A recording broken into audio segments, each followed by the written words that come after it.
And now what you see is Wall Street, who really was kind of ignoring it or trying to stiff arm Bitcoin, has now said, wait a second, let's open up the doors and let's embrace this thing because they figured out how to make money.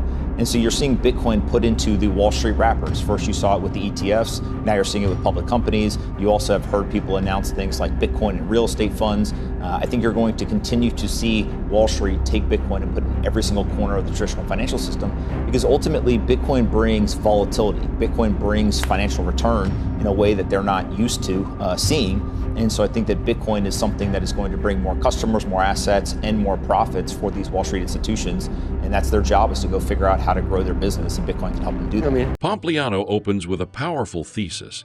Bitcoin is the undisputed king of the crypto market, and he sees that dominance continuing indefinitely. He notes that, although altcoins like Ethereum or Solana occasionally attract speculative flows, none have broken new all-time highs this summer. Bitcoin, on the other hand, not only maintains its market cap lead, but also commands Wall Street's full attention in terms of investment flows and strategic focus. Please take a little time to like this video, subscribe to the channel, and turn on post notifications for more videos like this. You can also check out our other videos on cryptocurrencies and the overall digital asset space, and drop your comments and observations in the comments section below. Everything you do helps with the YouTube algorithm and immensely contributes to the channel's growth. Thanks, and enjoy the video. Bitcoin has established itself as the king of the market. I don't think that's going to change anytime soon. And I actually think most of Wall Street's time and attention is on Bitcoin.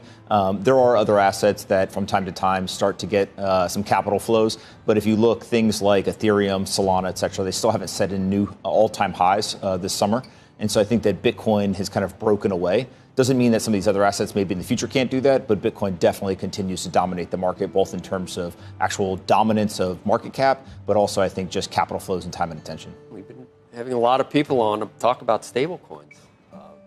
Yeah, well, the nice thing about stable coins is they don't go anywhere other than stay at $1. So, they can grow in market cap size in terms of how many people are using them, but I don't think people really use stable coins as a comparison to Bitcoin or altcoins where they're looking to try to drive some sort of financial performance. What type of, I hesitate to call it derivatives, but there's a lot of different Bitcoin-based products coming out at this point. What do you think has staying power? Yeah, well, if you really just look at what's happened over the last 5 to 7 years, is Bitcoin essentially went from a contrarian trade to a consensus trade. Everyone now, for the most part, is convinced that this thing is going to be around for a long time. And now what you see is Wall Street, who really was kind of ignoring it or trying to stiff arm Bitcoin, has now said, wait a second, let's open up the doors and let's embrace this thing because they figured out how to make money. And so you're seeing Bitcoin put into the Wall Street wrappers. First you saw it with the ETFs, now you're seeing it with public companies. You also have heard people announce things like Bitcoin and real estate funds. I think you're going to continue to see Wall Street take Bitcoin and put it in every single corner of the traditional financial system, because ultimately Bitcoin brings volatility. Bitcoin brings financial return in a way that they're not used to seeing. And so I think that Bitcoin is something that is going to bring more customers, more assets, and more profits for these Wall Street institutions. And that's their job, is to go figure out how to grow their business, and Bitcoin can help them do that. I mean, how many strategy, and it used to be MicroStrategy, but how many treasury officials at different companies are thinking about somehow not going exactly what strategy, but putting Bitcoin into the treasury? Is that... Yeah, well, look, I think the bigger conversation here is there should be way more pressure on the public company CEOs who are leaving a very large portion of their economic value for their shareholders in dollars. The U.S. dollar has lost 30% of its purchasing power in the last 5 years or so, since 2020. The S&P 500 denominated in Bitcoin is down 85% since 2020. Bitcoin is a much better store of value than U.S. dollars. I guess people would say, are you out of your, people that don't believe in the whole story of crypto and Bitcoin. Well, the Bitcoin... I don't want my company speculating on, and as a shareholder, they would be, petrified to have a large stake in Bitcoin. From a Bitcoiner's perspective, we think that they are speculating on the U.S. dollar's ability to store value. And so there is two things that have happened over the last 15 years. As Bitcoin has increased the purchasing power of the people and the companies who hold it, The US dollar has destroyed that purchasing power. And so again, it goes back to the fact that if you are running a company and you have shareholders and your job is to protect the economic value of that business, are you better off holding dollars for the next 10 years or putting it in Bitcoin? And I think what you're seeing is that this idea of storing corporate assets in Bitcoin, again, that is now a contrarian trade. I think it will become a consensus trade over time. What are you going to do with your blank check thing, your ProCap thing? You looking around? So we have two different deals. We obviously have the SPAC, the ProCap Acquisition Corp. We're looking to buy a profitable company. Like what? In the financial services sector. We think that there's a really big opportunity to go buy a great business that's profitable, that's growing quickly, that we can then use social media distribution to significantly enhance the business. And there's a lot of great companies that are out there, and we're going to go try to find one of those and figure out if we can do a great deal. Is that what you're spending all your time on right now? Well, look, I run an investment firm that's got, a team. We do a lot of deals. We do things in the private market. We do things in the public market. We incubated businesses. We're trying to build a firm that understands kind of this intersection of the digital world or the internet native world and traditional finance. And so far, we've been able to put together a couple of deals that I think are pretty interesting, and we'll see how it goes. What's the next big thing to move Bitcoin higher, what do you think? Because it seems like you've gotten everything you wanted, haven't you, at this point? Oh, there's still a lot more that we're looking for. What do you want? I think there's really three things that people are kind of paying attention to. The first is the United States government at some point is going to announce that they're buying Bitcoin.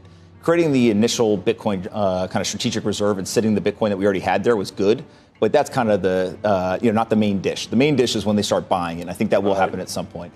The second thing I think you're going to see is some of the last standing people on Wall Street capitulate. And so there's a couple of firms that continue to say, hey, we think that this is speculative. We think this isn't good enough for our clients. I think that they'll kind of eventually give up and wave the white flag. Pompliano points to historical patterns. When Bitcoin breaks a previous all-time high, it often doubles within days. Driven by global price discovery and FOMO, he reaffirmed long-held bullish targets. 100K, $200 in the short to mid-term, and eventual 1 million plus as Bitcoin captures significant global asset allocation. As Pompliano himself puts it, Bitcoin is gold with wings, a global, programmable store of value far superior to any analog alternative. Currencies exist because of trust. People know what a gold coin is, and so people, it's been around for thousands of years. They know that there's a limited supply of gold in the world. So they attribute value to gold coins. They trust gold coins, and they trust trading with one another in gold coins. Fiat currencies replaced gold coins over the years, and it really came down to trusting that the government would be responsible, with the printing of that currency. And in many cases, governments were responsible, and so the currency was trustworthy. Since Germany suffered the hyperinflation of the 20s, the German, Bundesbank was one of the most conservative central banks in the world, and the German mark was an extremely strong currency post-World War II, all the way up until we got into the real late-stage fiat post-71. The Swiss in the same situation. Their currency was very, very sound. But the trust in the currency is really like saying the trust in the politicians and the central banks, because the politicians and the central banks manage the currency. They have the ability to change the reserve requirements. They have the ability to push the interest rate up and down. They have all kinds of powers and ability. They have the ability to bail out a failing institution, which is what they did in 2008. They have the ability to print money. And so once you give all these abilities to the central bank and the government, and they're really kind of joined at the hip, so to speak. Once you give all these possibilities or all this power to these people, you got to believe they're not going to abuse it. And the fact is, there've been a lot of examples of how they will abuse it. Oh, well, just a little bit. We'll just, we need to keep the wheels greased. We'll just print a little more here. Well, okay, fine, but that shows up in inflation. And so, but back to, how it's going to manifest. It'll show up first in the bond market. So, the bond market is a place where people go to park their money for long periods of time and get a return on it. If you know you have cash that you don't need for 10, 20, 30, 40 years, you can put it in a bond market and you'll get paid a certain amount of interest. And if the entity doesn't fail, you get your principal back at the end of the time period. They've just got use of your money in the interim. But when that confidence, that we all trust these fiat currencies because we trusted our governments, and there was a time when it was worthy of our trust, they weren't debasing the currency nearly so much. But, now that they are debasing the currency more, the bond market is waking up and saying, hang on, wait a minute. You want me to hold this thing for 20 years and get paid 3 or 4% interest? when inflation's running higher than that, and I think you guys are going to spend like crazy and create even more money, nah, I don't think I want to do that. I'm going to sell my bond. And so, the act of them selling the bond means there's less demand for the bonds, and so the interest rate goes up. Well, once the interest rate goes up, that goes all the way across the curve, and everybody who owns a bond now, the interest rates are higher, and so when those come to be rolled over, the government has to pay more in interest expense, so they've got a bigger loss. So this is what I'm describing as a debt doom loop, where the government prints money, or the government borrows money to cover its deficits. It creates bigger bond balances in doing it. The bonds that get sold bring more supply into the bond market, maybe with no more demand. The way you balance supply and demand is interest rates go higher. Oh, interest rates are higher, 37 trillion of debt. We got to pay even more interest. Oh my, tax receipts didn't go up. Our deficit's even bigger. We got to sell even more bonds.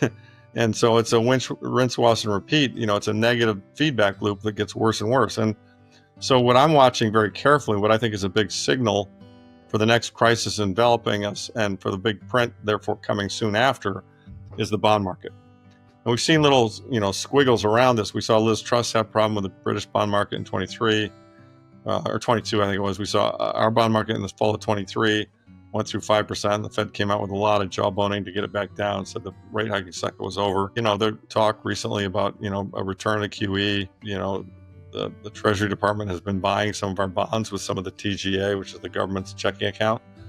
So they're, the Japanese 40-year bond the interest rate there has been going up very sharply.